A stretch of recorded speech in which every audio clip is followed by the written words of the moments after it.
Hi, and welcome. You're listening to the X22 Report. My name is Dave, and this is episode 780B, and today's date is October 1st, 2015, and the title of this episode is Oregon Mass Shooting Coincidence, Distraction, or Gun Control? Let's get right into the economic collapse geopolitical news. Gallup has done a new poll, and they surveyed Americans, and the question is, do they trust the corporate media? And the new poll shows that 6 in 10 Americans say that their trust in the corporate media ranges from not very much to none at all, which means 60% of the American population does not trust the corporate media whatsoever. 10 years ago, this was actually split 50-50. But we can see the amount of people who are waking up, those people who are understanding that, wait a minute, the government might be lying to me. We see this number starting to creep up. And if we go back all the way to 1976, I mean, at that point in time, it was almost close to 100% where the people actually trusted the corporate media. But today, the trend is the completely opposite. People are starting to realize, people understand that the government, the corporate media, they lie to them, but there's still many, many people out there that it's very hard for them to believe that the government or the corporate media would actually lie to them. And we know because we've seen so many different little false flags like these mass shootings, one that just happened in Oregon State. We're going to discuss that in a minute. But what's very interesting is that yesterday there was an FBI report that came out that showed that gun violence, robberies and murders have gone down as there were more and more weapons being sold. And in that report, we see that those shootings that involve rifles or AR-15s, which they're pushing, saying these are deadly, deadly weapons. Well, in the year of 2014, out of the report, only 248 people were killed from these type of weapons. Actually, there were 3,827 people killed from knives, bats, or any other type of weapon that they use to beat someone to death. So we can see at this point in time, they like to spin their numbers. They like to let everyone know that, the AR-15 or any type of rifle, it's very dangerous. This is why we're trying to get rid of them. And we know that this is not really why they're trying to get rid of them. And this is why they're continually pushing these mass shootings. Now, what's very interesting is that all of a sudden today, we had a mass shooting in Oregon State Community College. And the whole school was put on lockdown. There were reports of multiple injuries, possibly multiple fatalities. They haven't come up with an exact number. I'm sure they're going to come up with this whole entire story. I hear reports that they have the shooter in custody. He could be injured. They don't know if he's alive. And we know this is going to change as time goes on. But what's very interesting is that on the front of all the different corporate media news outlets, they were talking about Syria and Russia, how they're hitting the Islamic State. And basically the whole entire story of why the U.S. was there is kind of falling apart. So to me, this really is very interesting because they're using this as a distraction, gun control. Distract away from the serious story, get that off the corporate media, get everyone's attention to something different, and then use gun control and have everyone distracted and try to push the gun control agenda. And this is what we're seeing right now. But we have to remember how these mass shooting false flags occur and what we need to look at. Now, I mentioned this in previous reports about what we should be looking at here. And one of them is the media covers the event, and that's all they do. They just stick on the event, and they don't do anything else. So far, this is what they're doing. We see that the gunman, or the gunwoman, we don't know who it is exactly, usually dies. Now, so far, they haven't really released if the person died or not. Sometimes they don't. A lot of times they commit suicide or they're shot down by the police. Right now, they're saying they're injured. But what's very interesting is they didn't really give that much more information at this point in time. Yes, there will be more coming out later on. If we see family appearing on TV within 24 to 36 hours later, and they're pushing gun control, something is up, because it happens this way every single time. And all these family members and all these people that are coming out, all they can talk about is gun control. That's it. And we always have to look at the shooter's social media accounts. Were they created recently? Did they mention that they were going to do this? Because they always like to mention that they're going to go and shoot up a place. And then when you look further into the social media accounts, you find out that they were just created, a month, a week ago. Was this person on SSRIs? Any type of medication? Does this person have any type of mental illness? Did he leave or did she leave a manifesto of why they're doing this? So these are some of the things that we need to look at. Some of them right now are starting to match up. But someone emailed me today, I don't want to mention anyone's name, about how they go to the community college. And they said the following, is that they receive phone calls, voice messages, and text messages from the community college about an emergency drill on the southeast part of the campus today. And they were very curious of why they were getting all of this information, why their phone was going off the hook here with all this coming in.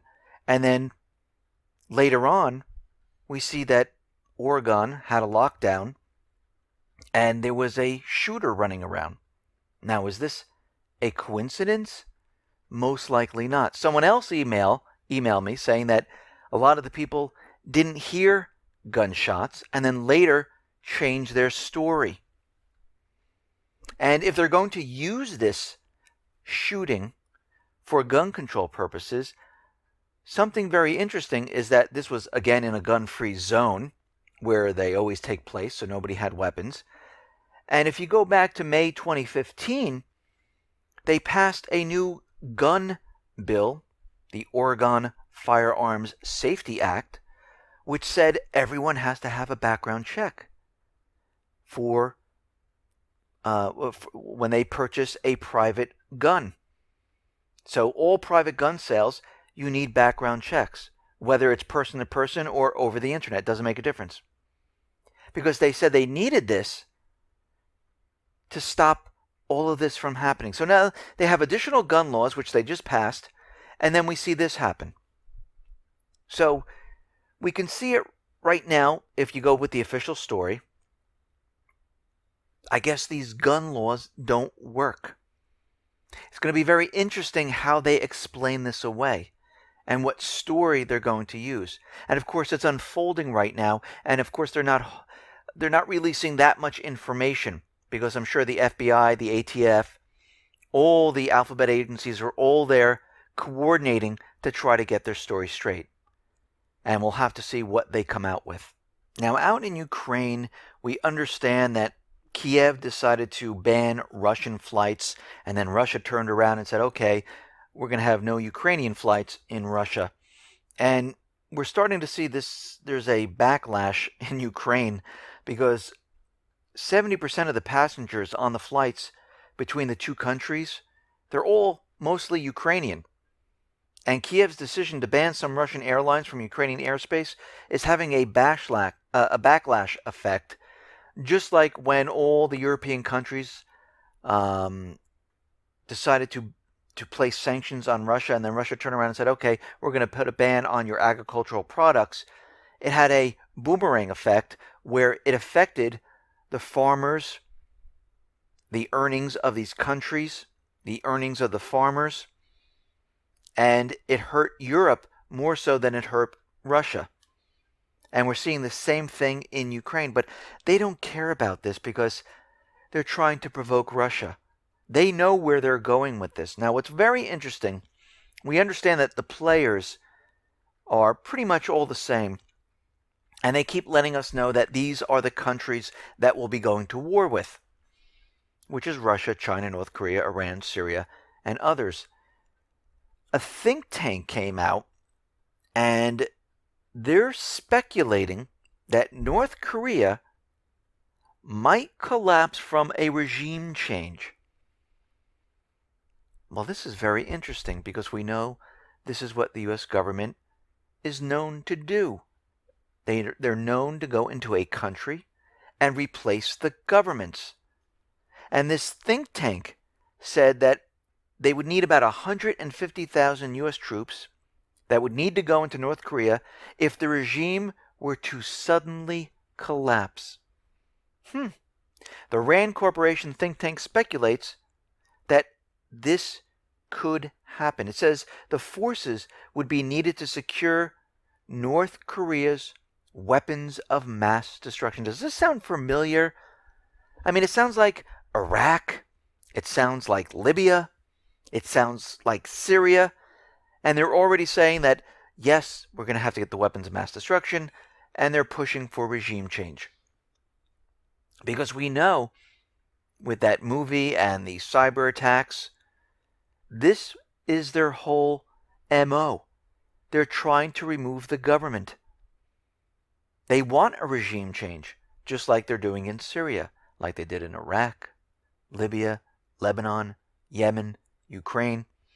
And it looks like they tried in Venezuela, Argentina, Brazil. They tried in China, Russia. And now it looks like they're moving towards North Korea. They just don't stop. We see the USS Ronald Reagan has now docked in Japan. The nuclear-powered aircraft arrived Thursday to its new home in Yokosuka. And it replaced the USS George Washington, and that is going to be brought back to the United States. Now, it's very interesting out in Syria, and we see a lot of things going on and a lot of disinformation, misinformation. And it's funny that the U.S., who is destabilizing Syria, is saying that Russia is destabilizing Syria, which is very interesting because actually it's the U.S. that's destabilizing Syria. Russia is continually telling the U.S., okay, we need to talk, we need to coordinate to go against the Islamic State. And of course the U.S. is saying, absolutely not, we don't want this to happen. Russia is saying, please clear the skies, because we actually have permission to be in the country. We have permission from the elected government to fly missions. We're supporting the government. And the U.S. says, well, we're going to continually fly our missions, but what's happening here is the U.S.-led campaign is kind of slowing down. They've only flown one mission because they realize, they're really not hitting the Islamic State, and Russia's going to kind of notice this, might point it out, and they're kind of not flying as many missions as they've once did, and now they're down to one. But Russia is deploying over 50 planes and choppers. They have the fleet of the Su-24Ms and the Su-25 ground attack planes, and they're hitting the targets. And they are hitting the Islamic State targets. They destroyed the headquarters of the Islamic State. They killed the leader of the Islamic State. And they're continually doing this. They're not going around hitting the infrastructure, letting the Islamic State expand in the country. They're getting rid of the proxy army to the United States. Now, what's very interesting, and it was all over the corporate media, is that Russia, as they were bombing, they killed civilians in Syria. And Putin came out and pointed out, well, what's very interesting is that this news story that we bombed and killed civilians came out before we actually started bombing. And the United States government was caught. He's saying that other nations have been bombing in Syria for over a year. We haven't even started. This report came out and everyone blamed Russia. But guess what? It was the coalition forces of the United States that killed the civilians. Russia right now says they are in an information war, but they are going to continually break down the propaganda and show that no, it was not them. They are hitting the Islamic State. Now, what's very interesting is that there was a U.S.-funded NGO in Syria that basically came out with this story, the White Helmets Organization, formerly known as the Syria Civil Defense. The group is heavily funded by the U.S. State Department, and while the group claims to be purely an aid group, well, really they're not. They basically get paid by the U.S., and it's a propaganda outlet. The story originated from there. They went with it. They showed old pictures of civilians getting hit, and they were caught once again. So then the U.S. moved right into Russia now is hitting the rebels. They're not hitting the Islamic State. And they're trying to use this to show that, you see, they're not just hitting the terrorists, they're hitting the opposition who want freedom in Syria and democracy. Well, these are paid mercenaries. They're funded by the CIA. And hardly any of them are even Syrian. Actually, Assad's government considers them a terrorist group. And Russia is working with the Syrian government to go after terrorist groups. So guess what? They'll be hitting the Free Syrian Army. Will they be doing it often? I don't think so. I think they're very weak at this point in time. And I think that they're going to be focusing on getting rid of the big Islamic State, which is huge proxy army for the United States government central bankers. And we're getting reports that not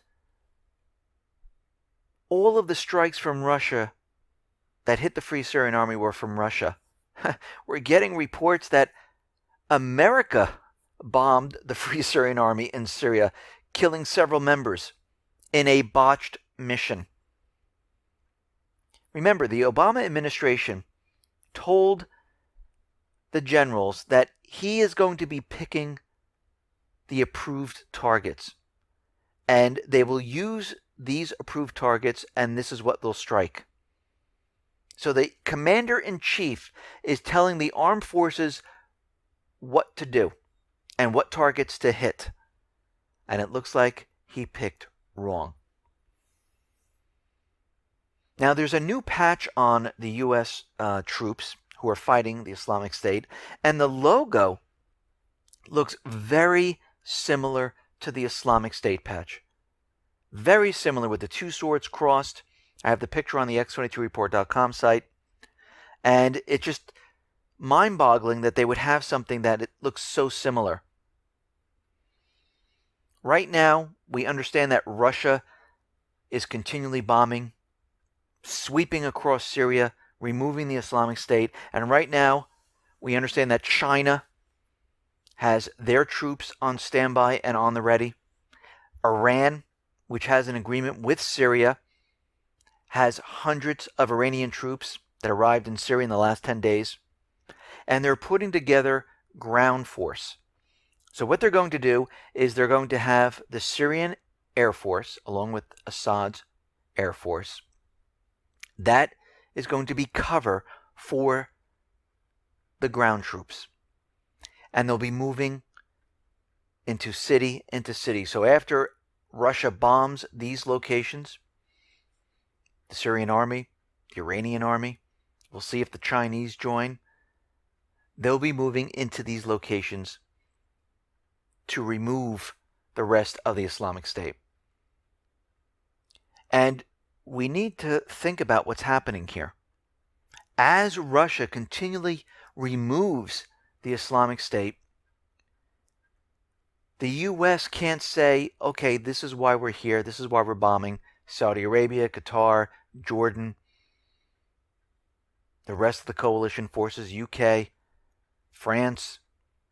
They no longer can be here.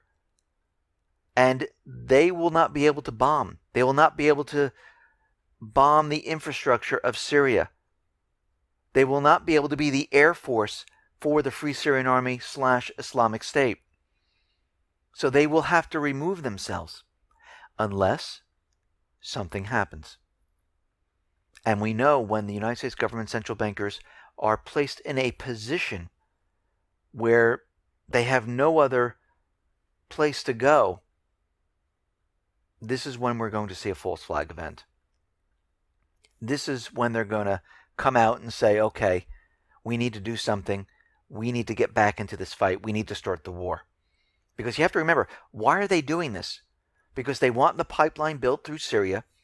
They want to place all the natural resources on the dollar and put in a central bank. Because, as we know what John Kerry said, if the Iranian deal doesn't go through, and we know this was not a nuclear deal, this had nothing to do with nuclear weapons, the US dollar will collapse. So here we are. They're losing control of the Middle East. They're losing control of Syria at this point. The petrodollar is doomed. What are they going to do? They don't want to be blamed for what is about to happen, and that is a collapse of the system. This is what we've been tracking. All of this is intertwined. And if they can't get their way, and if they can't prop up this system, they're going to resort to a false flag event. And of course, what they're going to do is they're going to blame this most likely on Russia. They will probably not blame this on the Islamic State, or they might blame it on North Korea. Remember, the players are the same. It doesn't matter who they blame it on at this point, as long as they can kick off a war. And if they're going to do something, it's going to have to be a lot bigger than 9/11. They have to affect the entire country to bring everyone in. And we see that we are headed for this. I mean, this could be, most likely be a multi-type of false flag where we have cyber attacks and physical attacks. And they might blame not just one group, they might blame two. Whatever they're going to do, they've been planning for this. This is one of their options if all else fails. And we're starting to see that all else is failing right now. And they're going to have nothing left, because if they can't get into Syria and they can't get back into the Middle East, this whole thing is done. They will be blamed for it.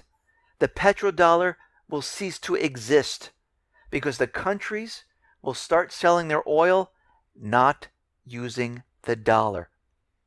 They'll use other currencies. They'll use gold. They'll use silver. That means other countries will not need to keep the US dollar in reserves. There's no reason for them to hang on to it. A lot of it will float back to the United States.